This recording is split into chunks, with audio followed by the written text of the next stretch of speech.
तो मैं था अभी मधुबनी अपने होम टाउन में, और यहाँ पे जो मेरा समय था वो कंप्लीट हो चुका है। अब मुझे निकलना है यहाँ से अपने ससुराल दरभंगा बिहार, और उसके बाद कल की ट्रेन है मेरी दिल्ली की।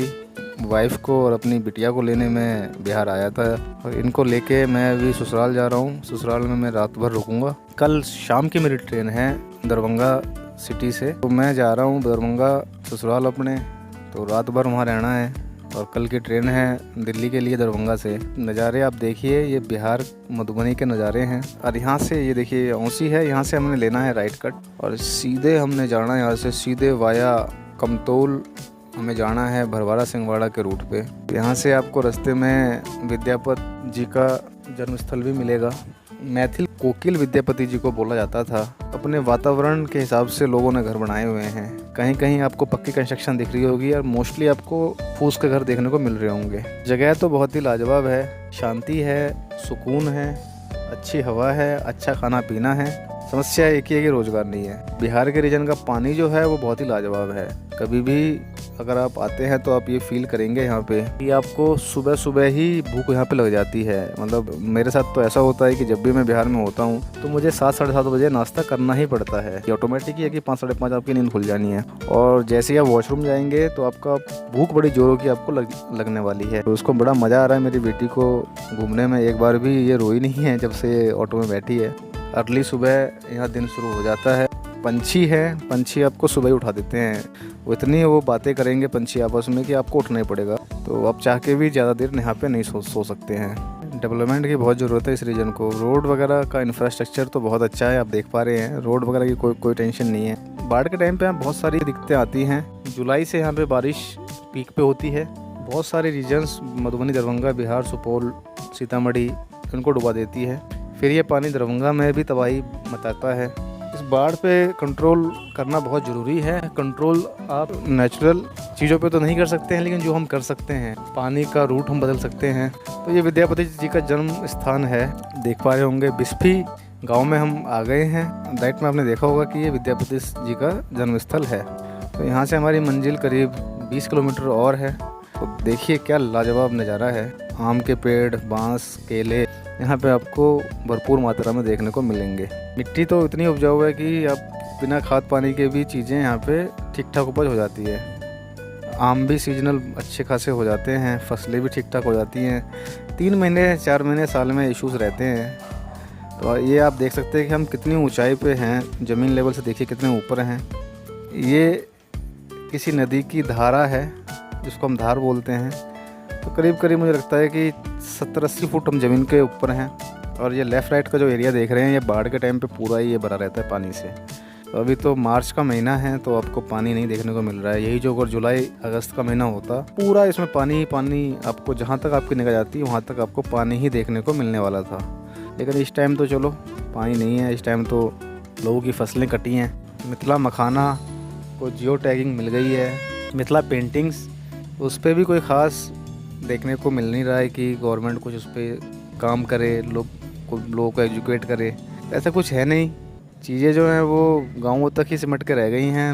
मिथिला पेंटिंग आजकल सुनने में मिलता है कि जी आपको ट्रेंड्स में वैश्विक स्तर पर इसकी कोई पहचान मिली है, लेकिन उसमें भी अब इश्यूज़ यही देखने को मिल रहे हैं कि मिथिला पेंटिंग हाथ से करी जाती थी, दीवारों पे, कपड़ों पे। लेकिन आजकल ये सुनने में आता है कि मिथिला पेंटिंग को भी लोगों ने प्रिंटिंग करना स्टार्ट कर दिया है। मतलब मशीनों से इसको प्रिंट करने लगे हैं। चादरों पे साड़ियाँ आ गई हैं। एक टाइम पे तो हाथ से मिथिला पेंटिंग करी जाती थी, लेकिन आजकल वो मशीनों से ही इसको लोग प्रिंट करने लगे हैं। मैं मिला था बीच में कुछ मिथिला पेंटर्स से, यही समझ में आया था कि जी पेंटर्स को वो रेट मिल नहीं पाता है जिसके वो हकदार हैं। जो बड़े बड़े व्यापारी वर्ग है वो उनका दोहन करते हैं। तो जितवारपुर हमारे गांव के पास है। जितवारपुर में मैं करीब 5-6 लोगों से मिला था, मिथिला पेंटिंग करने वाले लोगों से, कामगारों से। उनके साथ भी इश्यूज़ हैं। गवर्नमेंट उनको भी कुछ खास सपोर्ट नहीं कर पाई है, जो कि उनका करना बनता है, क्योंकि उन्होंने मिथिला पेंटिंग को वैश्विक स्तर पर पहुँचाया है। बहरहाल ये चीज़ें हैं जिस पे कि गवर्नमेंट जो कर सकती है वो करना चाहिए। सेकेंडली, रामायण कॉरिडोर जो बनाना है मोदी गवर्नमेंट ने, उसमें बिना मिथिला के आपके रामायण कॉरिडोर पूरा हो नहीं सकता है। इसका रीज़न ये है कि सीता मैया जो है वो मिथिलांचल की थी। और राम जी का ससुराल मिथिलांचल को बोला जाता है। आपने अगर रामायण कॉरिडोर बनाना है तो हमारे रीजन का तो विकास आपने करना ही पड़ेगा, कोई और ऑप्शन आपके पास है नहीं। यहाँ पे रामायण से जुड़ी हुई बहुत सारी ऐतिहासिक स्थल है। जिस रूट में हम जा रहे हैं उस रूट की अगर बात करूँ मैं तो गौतम ऋषि का आपको यहाँ पे कुंड मिलेगा, जहाँ पे बताते हैं लक्ष्मण जी ने बाण चला के कोई 5 कुंड का निर्माण किया था।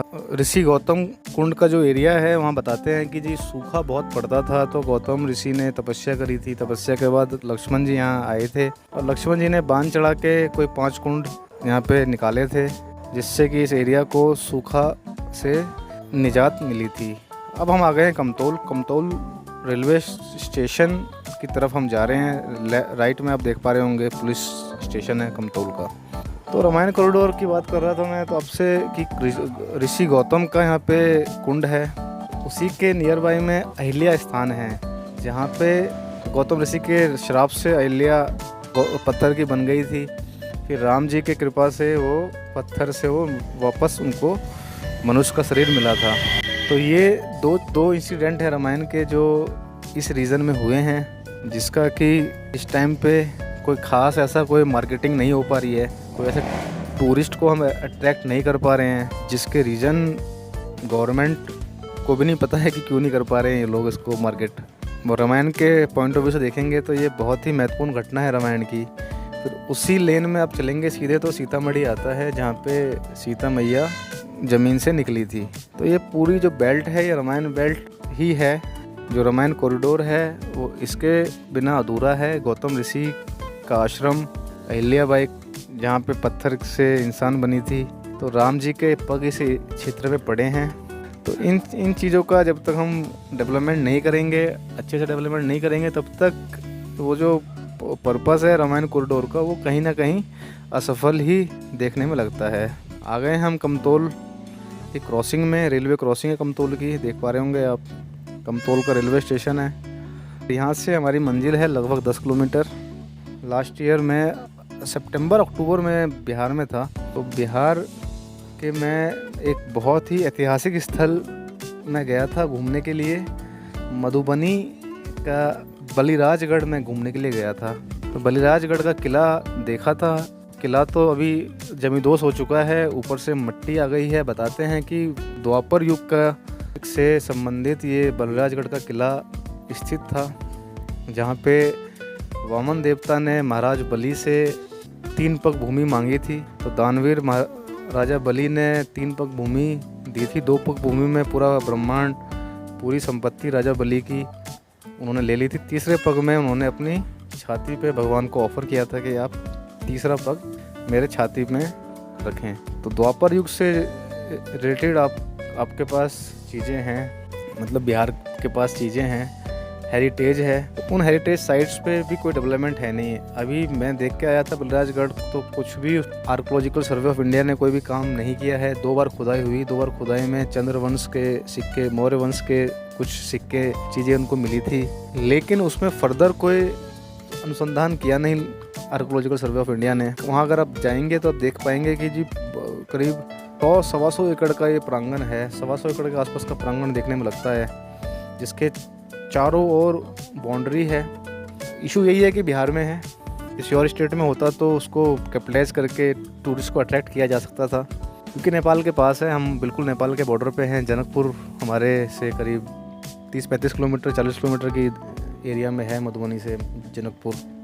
टूरिस्ट जो भी आता है उसको हम अट्रैक्ट कर सकते हैं। हमारे पास बलिराजगढ़ है, हमारे पास राजनगर है, चीज़ें तो काफ़ी सारी है जिसको अगर आप टूरिस्ट को अट्रैक्ट करने के पॉइंट ऑफ व्यू से डेवलप करें तो शायद थोड़ा सा टूरिज़्म को पुश मिलेगा मधुबनी के रीजन में, दरभंगा के रीजन में। लेकिन कुछ भी नहीं करते हैं बिहार वाले। बिहार सरकार कुछ भी इस पे काम नहीं करती है।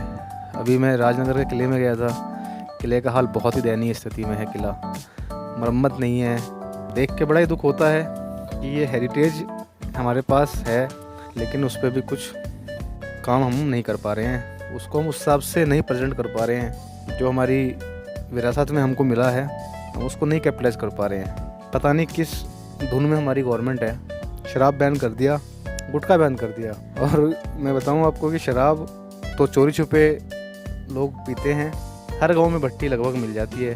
गुटखा तो हर दुकान में मिलता है, गुटखा तो खुलेआम बिकता है, लेकिन ऑफिशियली गुटखा बैन है। तो इस हिसाब से फ़नी इंसिडेंट गवर्नमेंट करती है। इस हिसाब से लोग गवर्नमेंट मजाक बनाती है पब्लिक का और लॉ का, जो कि बहुत दुखद है। शराब अगर आपकी 1 नंबर में होती, रेवेन्यू आता, और होने को दारू अभी भी चली रही है बिहार में, लेकिन गवर्नमेंट का लॉस है कि रेवेन्यू नहीं है। तो अब जो है लोगों का वाइट मनी ब्लैक मनी बन रहा है, क्योंकि वाइट मनी से आदमी ख़रीदता है उसको। मज़दूर वर्ग हो गया, बीच का वर्ग हो गया, पैसे वाला वर्ग हो गया, तो जो भी है दारू ख़रीदते हैं, लेकिन वो पैसा जो है वो ब्लैक मनी बन जाता है। और इनमें सबकी मिली भगत है, कोई एक बंदा नहीं आप कह सकते हैं। इसमें से प्रशासन से लेकर नेता तक सबकी मिली भगत है इस शराबबंदी करने में। और इसका जो ब्लैक मार्केटिंग है, जो ब्लैक से शराब मिलती है, इसमें सबका हाथ है, किसी एक बंदे का नहीं कह सकते हैं आप। इसमें पुलिस प्रशासन भी इन्वॉल्व है। सबको पता है कि कहाँ शराब मिलती है, कहाँ भट्टियाँ हैं, लेकिन एक्शन कोई नहीं लेता। गवर्नमेंट को अगर 1 ट्रक दारू मिलती है तो वो 2 पेटी 4 पेटी बोल के उसको जब्त करती है, बाकी सारा वो काला बाजारी में चलता है। तो चीज़ें बहुत ख़राब हैं। ऐसी गुटखा हमने बैन कर दिया, लेकिन हो क्या रहा है कि जी गुटखा चले जा रहा है। अब ब्लैक से गुटखा आता है बाहर से, जिस पे गवर्नमेंट को रिवेन्यूज़ का लॉस होता है। लेकिन गवर्नमेंट को पता नहीं क्या क्या करना चाहती है बिहार गवर्नमेंट, समझ नहीं आता है। अगर आपने शराब बैन करा, गुटखा बैन करा, तो उसको इम्प्लीमेंट भी करना चाहिए उस हिसाब से। हर थाने को पता है कि जी कहाँ पे ये अनलीगल एक्टिविटीज़ हो रही हैं, कहाँ पे शराब बन रही है, कहाँ से गांजा आ रहा है, कहाँ गांजा बिक रहा है। बिना इनकी कंसेंट के ये चीज़ें नहीं हो सकती, लेकिन होती है। विडम्बना देखिए, ये सारा एरिया जो आप देख पा रहे हैं लेफ़्ट और राइट का, इस टाइम तो आपको गेहूँ यहाँ देखने को मिल रहा होगा कि गेहूँ कट गया है। अब जो जून जुलाई अगस्त का महीना आएगा, सारा ये पानी से भरा रहेगा सारा। यहाँ पे आपको जहाँ तक आपकी निगाह जाएगी, ये लेफ़्ट और राइट दोनों में आपको पानी ही पानी देखने को मिलेगा। अब जो है बहुत ही नियर अपने मंजिल के हम पहुँच गए हैं, और सामने आप देख पा रहे होंगे, ये सामने डीजे चल रहा है। शायद कोई शादी है और शादी का लुत्फ़ उठाया जा रहा है, लोग डांस कर रहे हैं। तो देहात है, देहात में लोग ऐसे ही एंजॉय करते हैं। वीडियो देखने का धन्यवाद। अच्छा लगा तो लाइक करें, चैनल को सब्सक्राइब करें, वीडियो को शेयर करें। जय हिंद, जय भारत।